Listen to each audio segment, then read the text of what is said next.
All right. Frank. I think I made it. Oh, hold on. I got some headphones in. That's why. Talking to headphones. All Hey, right, buddy. Good to see you. yeah, same here. How you been? You got a haircut. I did get a haircut. I see you put some mousse in your hair too. I see that. You look sharp. I put a little water in it because I had that, haven't combed my hair in several days.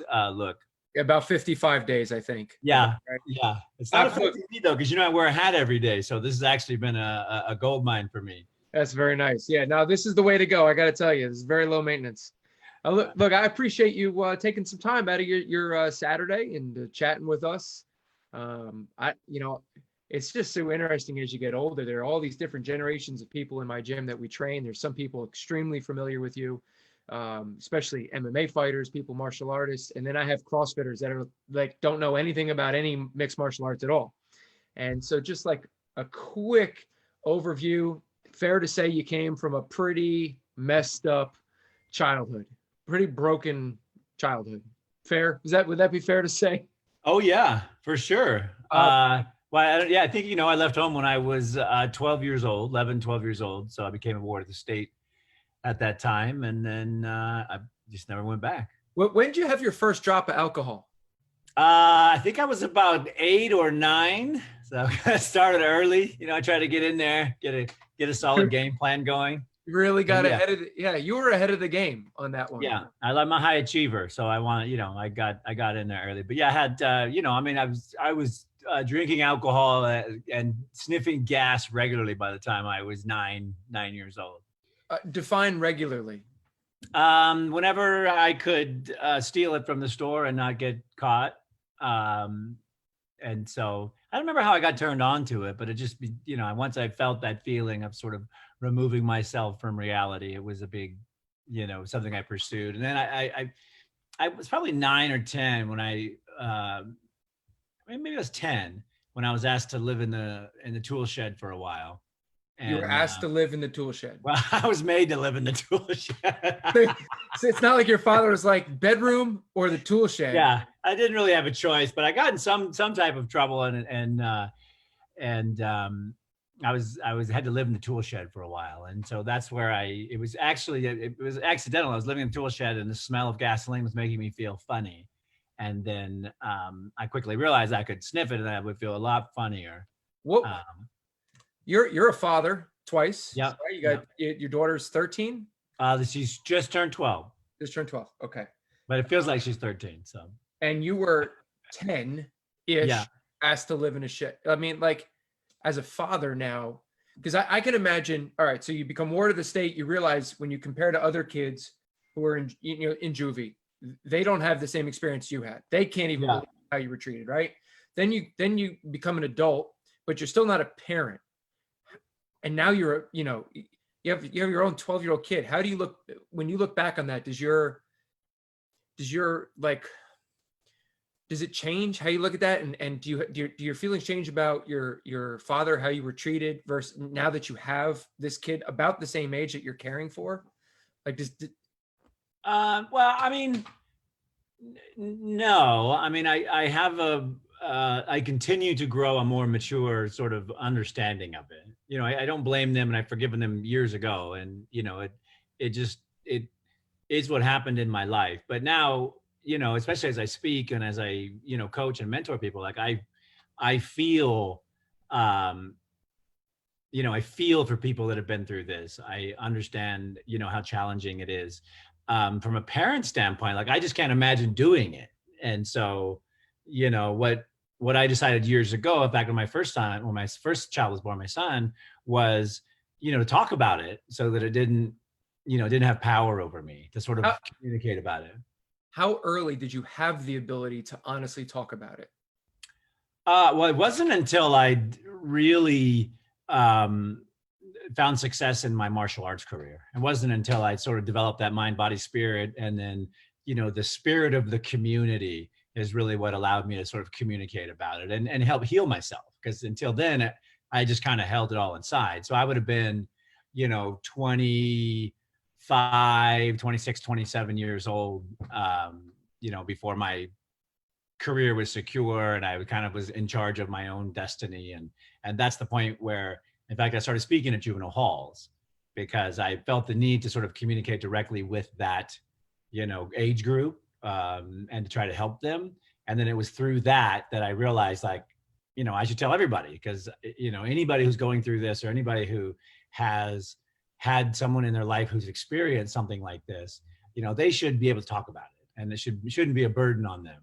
There's a lot of people that would say you'll never heal from. Would you call yourself healed? Like, do you think, okay, now you're healed? Like, is there a moment, or you know what I mean? I'm healed from it. I think it would, these type of things change you for the rest of your life. And so, I have to constantly, I'm 47 years old. I constantly recheck my emotions on certain things, because I go, whoa, is that me as a damaged little boy, or is that how I feel about this right now? And so I know that that'll always be with me, no matter what I do. I always will have that feeling, because it happened to me. It's part of my nature, but it doesn't hold power over me. Like, I don't get up in the morning, I'm like, I gotta have a drink and I gotta, do something because of it. That doesn't hold power over me anymore. And because I've gone through sort of communication, acceptance, forgiveness, I've sort of gone through the steps necessary to, see it for what it is. It was an unfortunate circumstance. It happened to happen to me. It happens to millions of kids, sadly, around the world.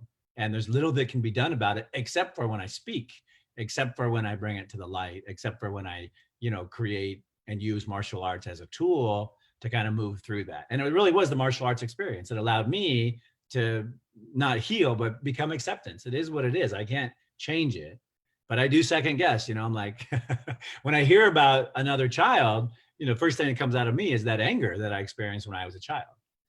And then I got to slow that down and be like, wait a minute, is there more here? And I should, let me think about this and see if that's how I really feel, or what's really going on. You said first time in a tool shed, you smell the gasoline, you see it almost separates you from your body. And that's what you started to chase with the alcohol. And then with crime, you realize when you're in juvie that they actually take you away from your family. And for you, that's a good thing. So that's what you pursue, right? So that's your escape. And then you end up in prison. Tell, like, in case people don't know, briefly, like, what happened? How did you go from juvie to prison?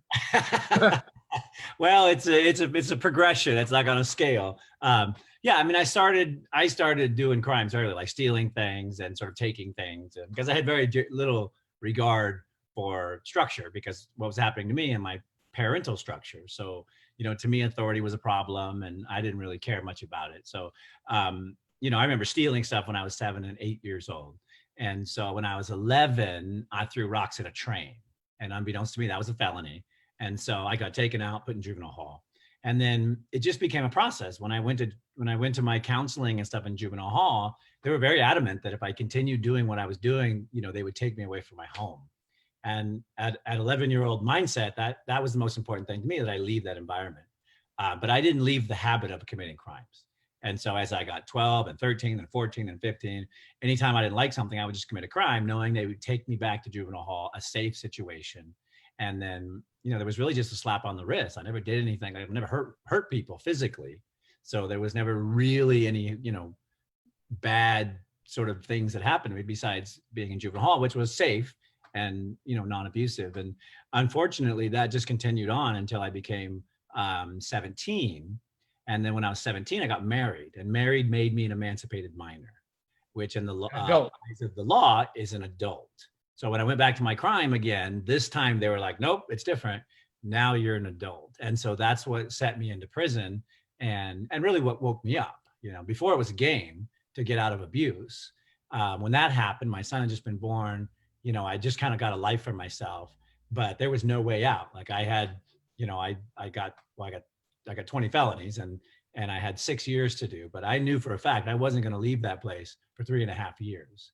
And that was my time to, fix what was going on inside or get some focus. Before you went to prison, right, adult prison, you had met your mentor, Bob Shamrock. Yeah.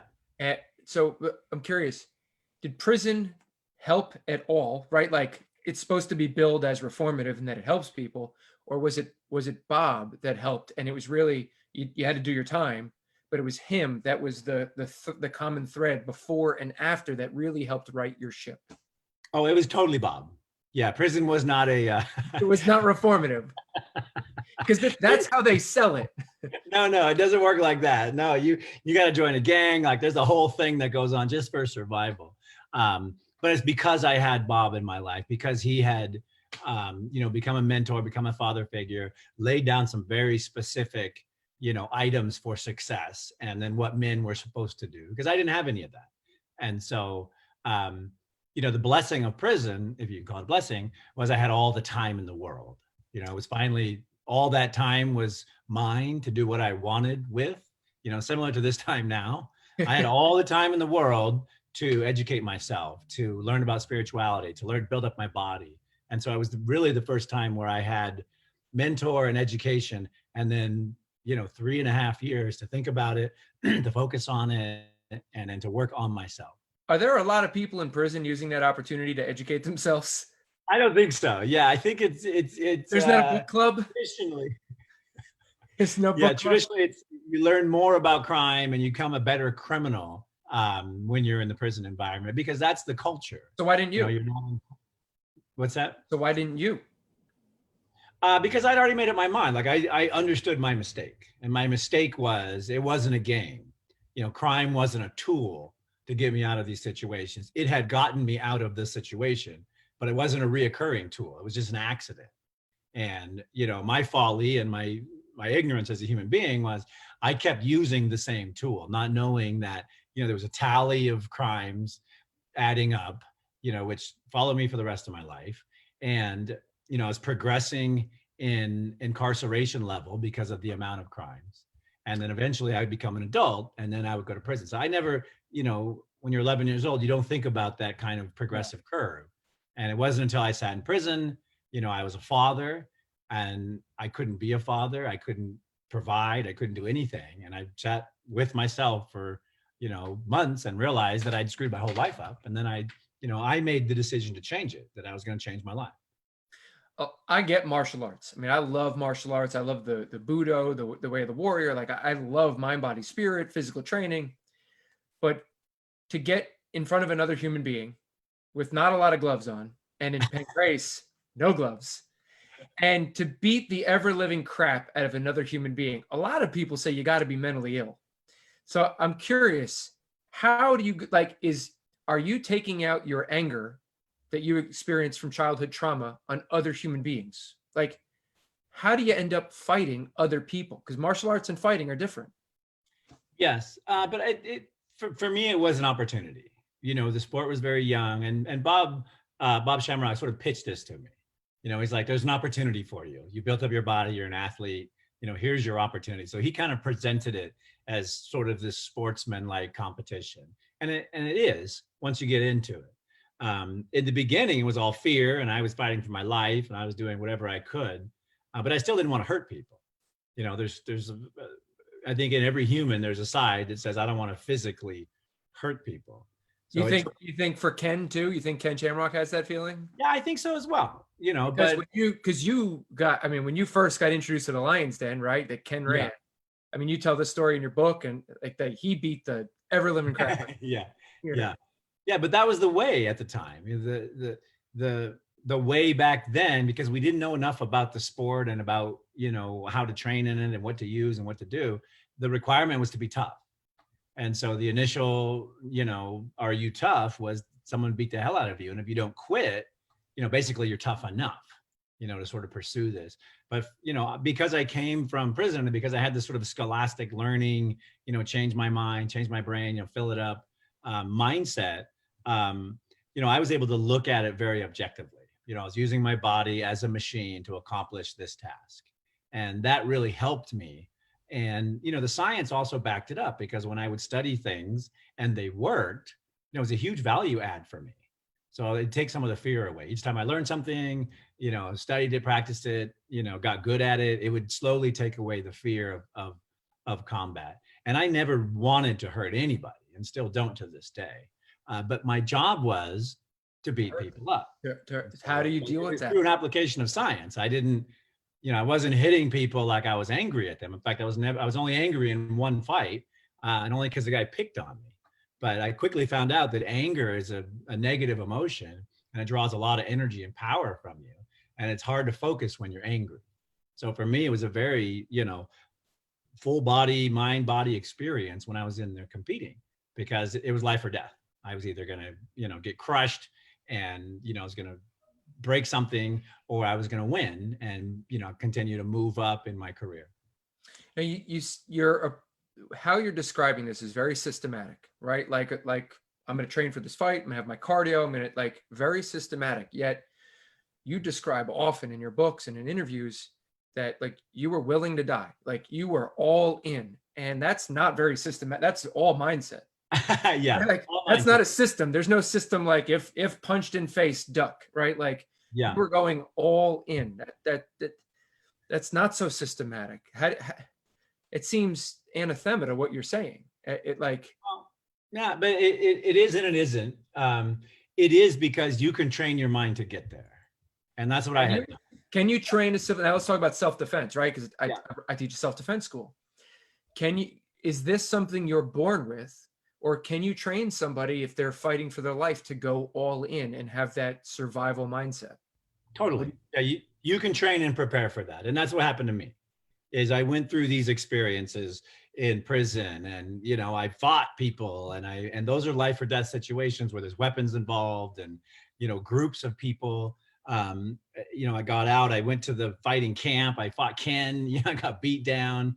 But through each experience, I realized, no one can kill me. My spirit is what's bringing me through all these events. It's my belief and my desire that's bringing me through all these events. And then to go through the entire fighting career, and about halfway, I realized that I could just, be 1,000% present, and the odds of me dying are minuscule. Like the odds, there's referees, there's rules, there's all these machines in place to protect me. And so that's one of the reasons I was able to say, no, I'm in, like, until it all falls apart. But that mindset was developed, incrementally. And it's through the experiences that I had, living on the streets, going to prison, having abuse, all those things that happened to me. Well, what about for somebody that joins my school in their 40s that doesn't want to go to prison? Doesn't I highly recommend everybody go to prison for at least a short period of time. No. But what about that person, that the mom that's got 2 daughters, right? And she's like, I don't want to be terrified, or like, I want to feel safe. You're always worried, even as an instructor. Part of me is like, well, God forbid I teach somebody something and they go out and it doesn't work, or they panic. What's the best way as an instructor I can prepare somebody for life and death? And can that mom of 2 kids, or that office worker that is not going to go to prison or doesn't have those experiences, can they still develop that mindset? Absolutely. Because the mindset just requires that you focus on the things that are important. And I tell the story when I do women's self-defense. Every woman I coach is like, oh, I could never stick my thumb in someone's eye to protect myself. And I say, that's fine. But now that person has your daughter and a knife to their neck. Can you do it now? And they're like, yeah, of course. So it's really just what is most important to you. And for me, most important thing, I knew I had to be successful in this fighting career to provide for my family and to create a future, because I had nothing else. There was nothing else of value in my life. I got more felonies than you can count. And, I realized this was my chance. So for me, I was able to go all in because the things I cared most important about, providing for my family, creating a future, they were in my hands with my career. And so I was able to make that leap. But anyone can make that leap. And all they have to do is define what's most important to them. Because once you realize what's most important, if safety, if protecting your family, if being successful in business is most important to you, those are the things that you can help define and then go all in on. Interesting. You mentioned that even though you were willing to die, you knew there's rules and there's a ref, and there's a certain amount of, I don't want to say safety, because it's certainly not safe to step into a ring with these guys, right? But then you told me a story not long ago about an event at Home Depot, and I was, can you share that story? Because we teach this, and it's really relevant when I'm teaching civilians who think, oh, I'll just do this, and it's like, that's not Can you share the story? Sure. Well, I'll preface it with the logic of fighting. If you get in a fist fight, you'll get hit with the fist. If you get in a knife fight, you'll get hit with a knife. If you get in a gun fight, you'll get hit with a gun, because those are the risks. So first, you have to assess the risks on all of these things. And that's how I look at everything. Assess the risk, make a decision, move forward or backward. And this is a backward story. So I went to Home Depot. I just moved to Los Angeles. I just retired actually from the UFC and become a free agent. And I was going to Home Depot to get a light switch cover for my new condo. And I'm standing there, in my string tank top, my little shorts, my flip flops, and with my one item. And a gentleman pulls in front of me with a giant cart full of stuff. And he proceeds to just, plant himself in line. And there's a long line of people. And so I speak up and I say, hey, we're all in line, whatever. And he just ignores me. And so I was like, well, that's odd. And so maybe he didn't hear me. So I try again, martial arts chi, I try again. And this time he says, hey, F you. And so I look at, and he's a little tiny guy. And I look at myself and I'm like, this doesn't make sense. I'm like 200 pounds. He's like, 5'5", like a buck 50. And so I try a third time, because you should always try, 3 times on everything. And I get the same rebuke, only with a little more contention. And so I make up my mind that I have to communicate to this gentleman how bad that was. And so he checks out. So you're saying this dude needs to be taught a lesson. Basically, I was like, this is my, martial artist. I need to communicate how wrong this was, that he did this to all these people. And most importantly, me, like it also happened to me. And meanwhile, I'm communicating with the people around me. I'm like, can you believe this happened? Like, and the cashier was in it, like, she didn't care. She's like, beep, yeah, I can't believe this is happening. So she was not, acknowledging it or doing anything about it. She should have been like, sir, the line's back there. But anyway, so we get to the end of it where they check the receipts. I'm standing right behind the guy because he has a giant cart. I got one item. So, and I'm now verbally communicating, like, I can't believe you did that. Like, that is so wrong. I'm so upset with you. And I might've said, like, I'm going to beat your ass once we get out in this parking lot.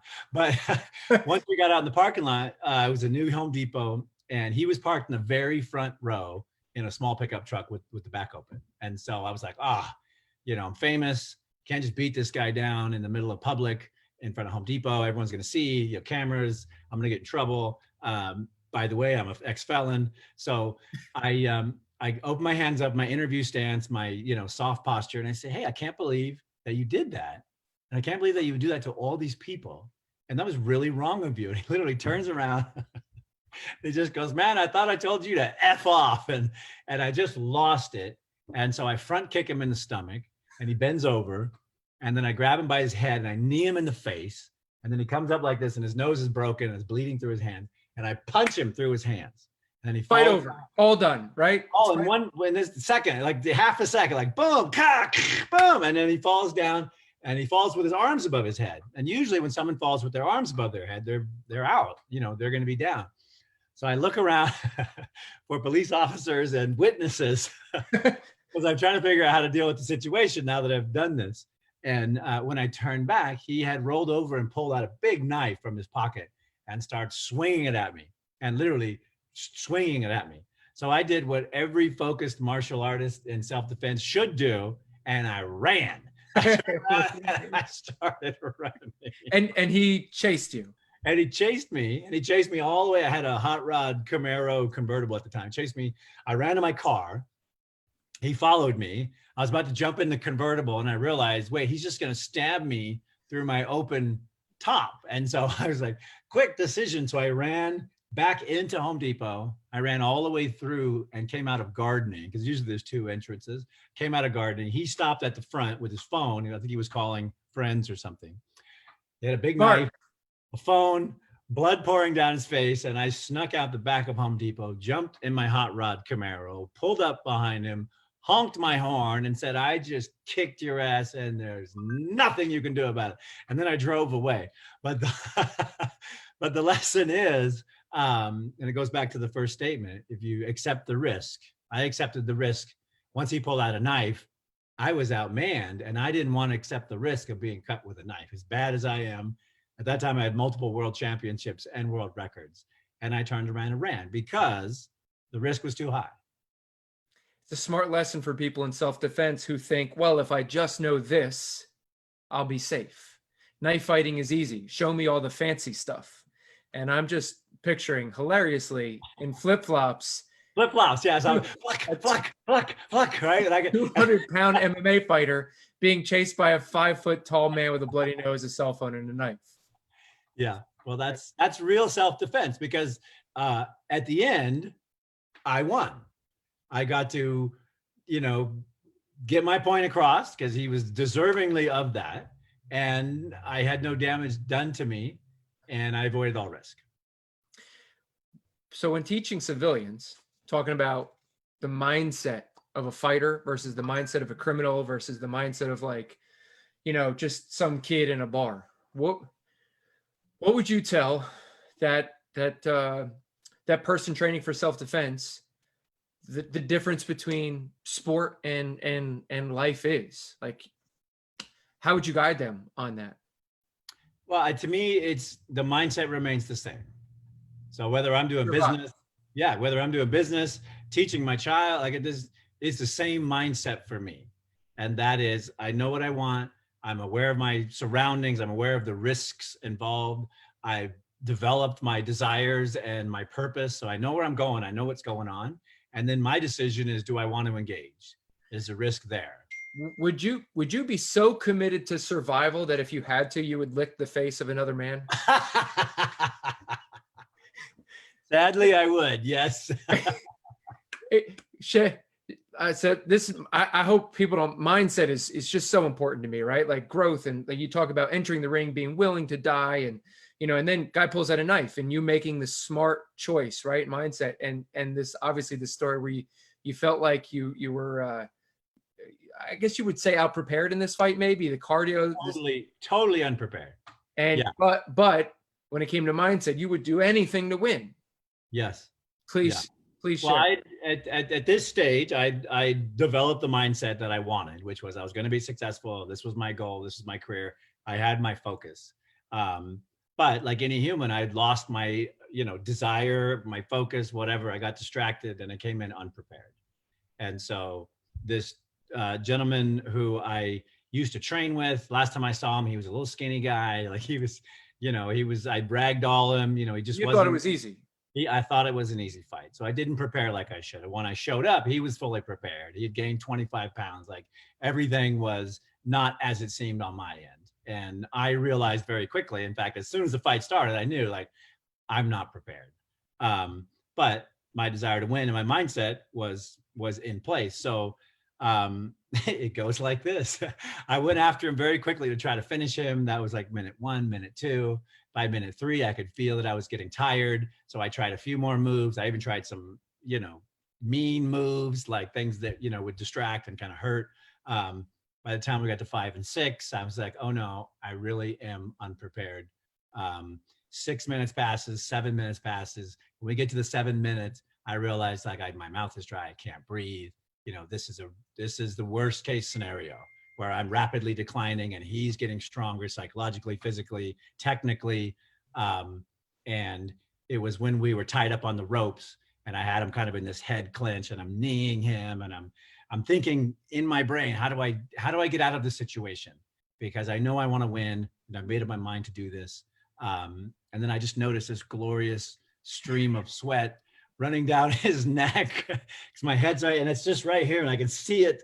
And I realized if I had one sip of water, I could wet my mouth, I could refocus my brain, and I could finish this match and win. And so as the truthful story goes, I licked that young man from about here to there. And then I got enough moisture to sort of, take a breath to moisturize my mouth. And then I threw him down and was able to finish him off. It's crazy. I'm going to share my screen. I want to show you something I saved just for you. You got to tell me, do you know this right here? Oh yeah. So I know. So I'm gonna put the volume on so people can hear. Oh no. Watch the punch that Frank's gonna do here. I remember that I'm even gonna laugh about it because I couldn't believe it that he did it. Watch. The back slap, yeah. Boss Rutan laughs. He describes this like you slapped him. You hit him pretty hard. Yeah, but Boss is like a tough dude. He didn't really care. He laughs. How, that's the mindset. You get punched in the face and he laughs. How do you prepare for that? I gotta feel like in order for that to happen. So Boss had, obviously, he was bullied as a kid. He got picked on. So martial arts helped him with bullying. You had your own, tragedies as a child, and then you got into martial arts. Sometimes you think that you need tragedy in your life in order to have that experience of overcoming and growing to have that mental toughness. Do you feel like you need tragedy in order to be successful or to get to that next level of mindset? I don't think you need tragedy in your life, but you do need experiences, things that sort of take. But they got to be struggles, right? They can't just be. Yeah. Well, you got to, the reason why that didn't hurt Boss is he's been hit by, 100 times by men way stronger than me. So he laughed. You say that, but you were at that time, you were a big guy and you were really strong. Yeah, but there's no power in that little smacky back fist thing. That could have killed the fly with that. Like that was the irritating little smack. But to your point, like it really is the life experiences. It's going through things like this, where we're all locked down, where you got nothing but time, where you either binge out on Netflix or you learn a new craft or you learn about yourself or you meditate. So it's really those experiences, because, when something does shock your system or when something does surprise you, like the guy pulling the knife, you're able to make a split second decision and not like lock up or freeze up or not, be unsure of what to do. I knew exactly what to do. I wasn't about to get cut or ruin my career or get damaged for that situation because there was no value in it. Those experiences in my life and the experiences before are what enabled me to make that decision. So for me, it's 100% life experiences, what you go through, whether it's in the gym, whether it's in your personal life and business. Every time you come through one of those hurdles, both good and bad, then you have a basis of, okay, this is what I really want to do. This is what my focus is. This is my purpose. And then you can make those decisions very quickly. So would you call what we're going through right now, this would be maybe an opportunity for people to use this as an experience to strengthen instead of kind of sit back and wait and binge and Netflix and gain weight and just, wait for the gym to reopen? That this is really an opportunity of what we have. Absolutely. This is probably the biggest opportunity that most of us will get in our lifetime. All this time alone. And then just from a personal standpoint, I don't really have to go to work. So every day I get to spend with my family, but now I'm actually with my family every single moment of every day. And it's been one of the biggest blessings ever. I'm the teacher now. So I'm relearning all the stuff, right about this time I dropped out of school and went into the institutions. So I'm relearning all of these things. It's fascinating to me. And then what I've been able to do with my daughter is, I kind of play the dumb dad. I'm like, hey, I don't remember that. Can you teach me that? And it's empowering her because she realizes and thinks, hey, I know stuff that my dad doesn't know. So now she has kind of elevated her presentation, her ability to communicate. This is, for fitness, you should be working out twice a day. There's nothing stopping anybody from doing squats, sit-ups, push-ups, leg lifts, like stretching. Like this is the time. You should be working out more. Yeah, you should be working out more. You'll never have another time like this in society. I don't believe that we'll ever be like this again, where we have to stay home and we have to sort of focus on ourselves. So yeah, I'm playing guitar. I'm teaching my daughter about religion. She's like, Dad, I want to learn about religion. I'm like, yeah, let's learn about religion. Like now's the time to sort of, and everyone's streaming church service. So I'm like, well, let's check in on these guys. There's so much content and knowledge right now. And there's so much like right at our fingertips with technology. Now's the time to really focus on yourself, in my opinion, and to leap forward. Because, sitting around waiting, being in fear, watching the news, little of that is going to help you personally. But all those other, small incremental items for yourself, this is the time for you. It's so strange to ask this question, but are you thankful for everything that's happened to you in your life? Oh, totally. Yeah. I can't, it took me, 30 years to get to a position of gratitude for it. But there's obviously a reason why I went through this. And there's obviously a reason why I came out the other side. And with that said, there are a great many people who go through what I went through and do not come out the other side. They don't get out of the institutions. They don't get out of prison. They don't get out of mental health issues. They're burdened for the rest of their life, and their life becomes based on those things. And mine is not. And that's a blessing in itself. Do you think it was just luck that you made it out and other people didn't? No, nope. It was 100% the mentors and the people who stepped up in my life, total strangers who said, nope, that's wrong. Here, do it this way. Try this, try that.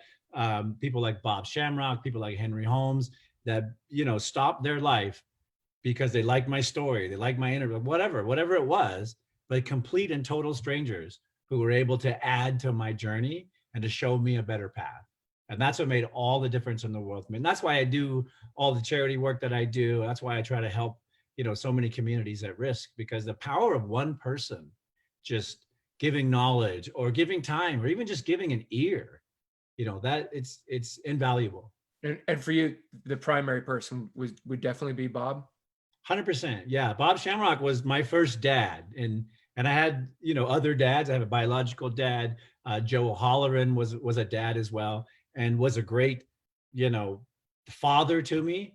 But Bob was the first, and it was my time too. I was 12 years old. I was just kind of coming into myself. And that's a pivotal time for a young man, for a young girl. But he was the first man who was like, by the book. This is what I believe in. This is how we do things. And that's the type of structure you need as a child and as an adult. I still follow the beliefs that he taught me to this day. And I still teach those exact same beliefs, but everybody has a time when they're sort of open and receptive. That was my time. And he was the man who said, and everything he's told me has come true from a personal standpoint, from a spiritual standpoint, sports career, everything that he said, if you follow this path, if you do these things, if you build your mind, body, and spirit, you will end up here. And here I am. Was he a martial artist, or was that, how did he come to all of that? He was just a sportsman. He loved sports. He loved sports. He loved bodybuilding. In fact, bodybuilding was his first study.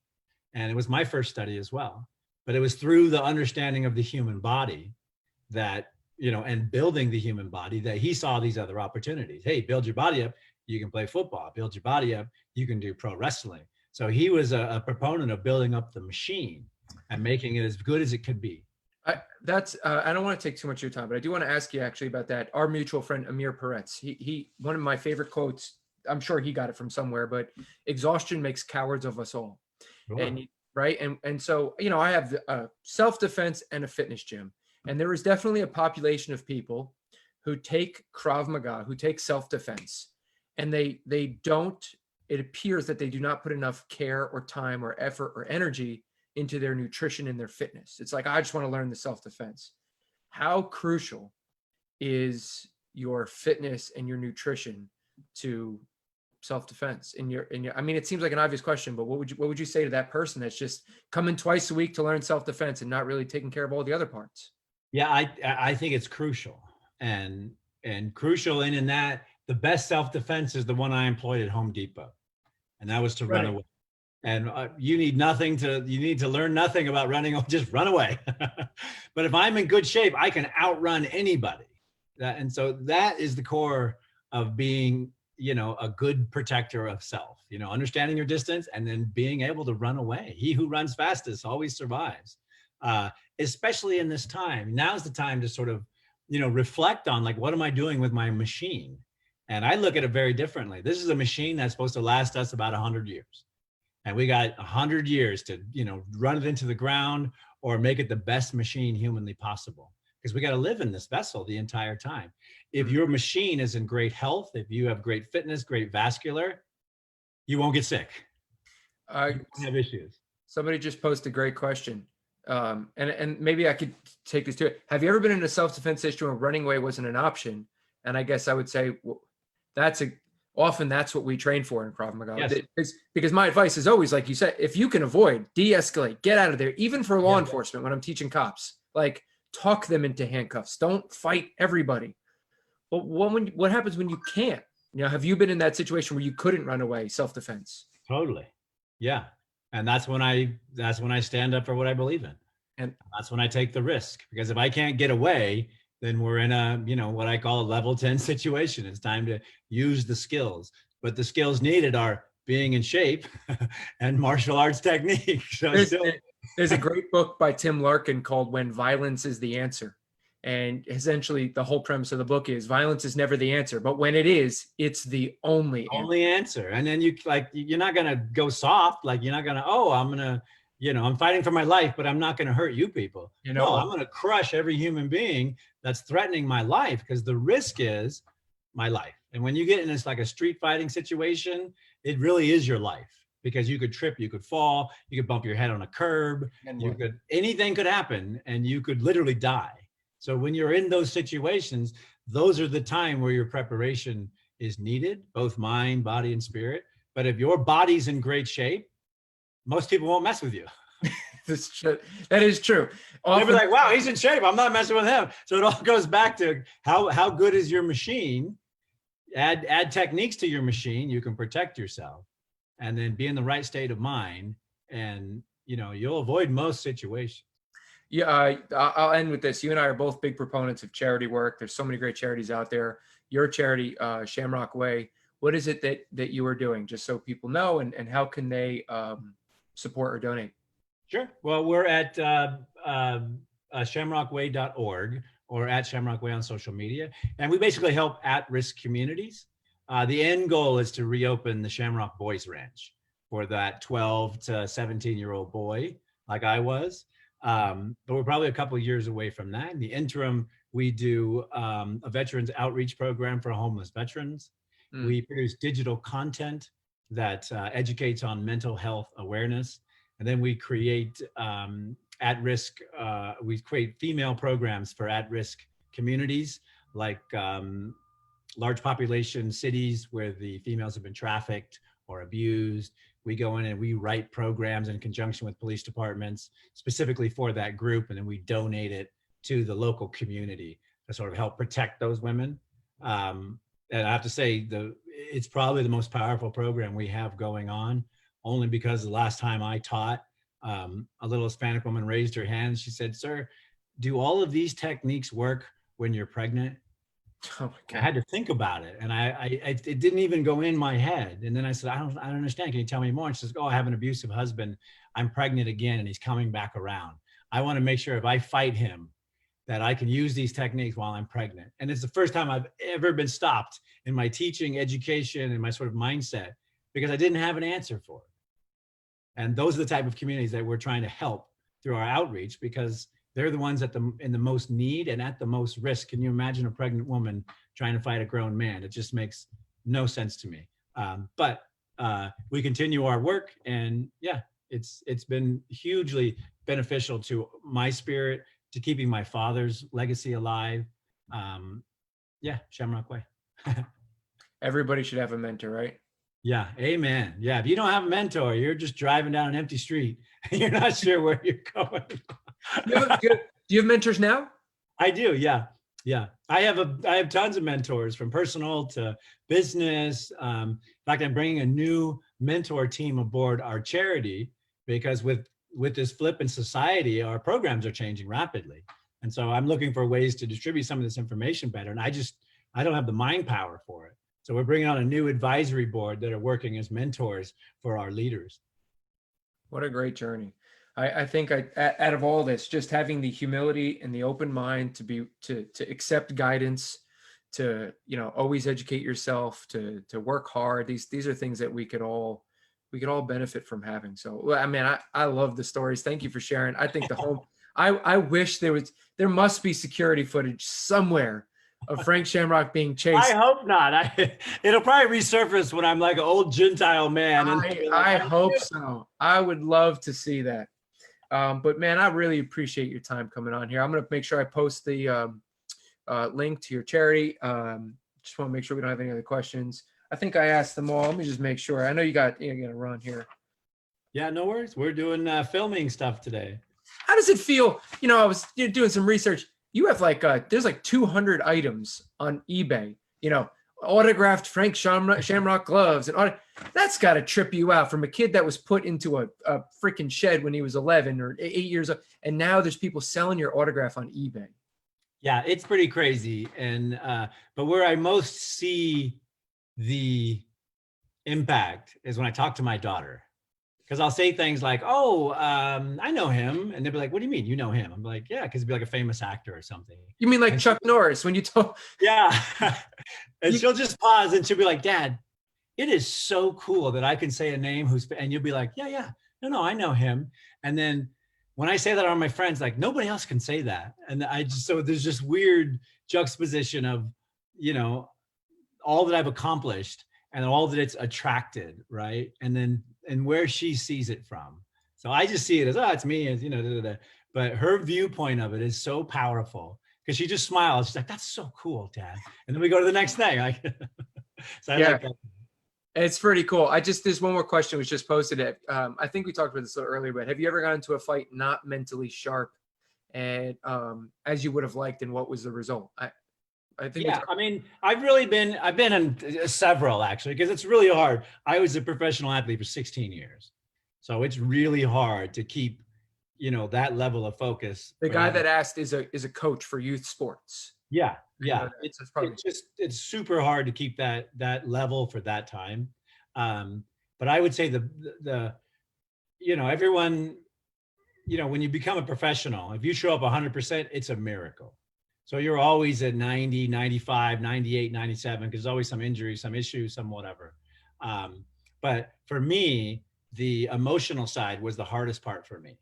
You know, first I had the hurdle of not wanting to hurt people. And in sports or team sports, that translates to not wanting to win, not wanting to be successful because of your fear of success. And that's a very common problem amongst, you know, communities because they don't feel worthy inside. But the second one for me was the time I got angry. I only got angry one time ever in my fighting, and it was a complete distraction. I actually passed up a technique to finish the fight because I was so angry. I wanted to do something. I wanted to do more damage. oh And if you look at the risk of that, it's like I, you know, purposely missed the winning goal so that I could run the people down more. And that is just completely crazy. And I've never did it again. But psychologically, that man was able to get in my brain and tap into anger that I hadn't dealt with. the And irony that when you were angry and wanted to hurt somebody, you were at a disadvantage. But when you were not angry and didn't want to hurt people, you were able to think with a clear head and go into the fight more strategically. Totally. That's why practice is so important. That's why repetitions are so important, because it's not going to suddenly be amazing because you get angry. It's actually going to decline your focus, your ability, your reaction time. It's that relaxed mind that will give you that, you know, strength that you need, and especially if you've built that mind up through exercise, through, you know, experience, through, you know, practice. Yeah, so just the last question that just came up is just you just answered basically that your recommendation would be experience and training. Just do it over and over again so that you can think with a calm head instead of, you know, the panic or the anger or the emotion getting in the way. You could apply that to business too, right? I mean, you would like literally applies to everything. The minute your emotion, unless it's love and you're out loving things, that's just going to help you. But the minute you get into frustration or anger or anxiety, those things are going to take away from your ability to focus and apply it. And what most people don't realize, and especially when I do law enforcement, like this is what, you know, we teach right away. You talk about level 10. By the time you get to level 10, your faculties start to fall apart. Your ability to focus starts to fall apart. If you believe that your life is at risk, you are instantly going to have a flood of anxiety, endorphins. You're going to just be flooded with this stuff. To then filter through that and make a really precise decision gets really hard. So challenge yourself, test yourself, build your mind, practice those situations so that when you get in that real situation, you can make you know what it feels like to make a decision like that. And when I say, you know, be willing to risk your life, I always go back to what's most important in your life, your family, you know, your mom, your dad, like, you know, if they were at risk, what would you do? And that's how I approach, you know, everything basically. All right, guys, you heard it here. If you want to learn self-defense, go pick a fight with somebody at Home Depot and do that a few times until it becomes so comfortable. You heard it here. Frank, look, man, I love you, bro. You're a good dude. I learn a lot from you. I enjoy our conversations a lot. I really appreciate your time today. And thanks for sharing those stories. And but I got to tell you, no matter how bad it gets, I'm not licking another man's face. We'll see. We'll see, buddy. We'll see. They never say never. My best to you and your family, Frank. Thanks, brother. Thank you. Thank you, everybody. Be well. Take care, buddy.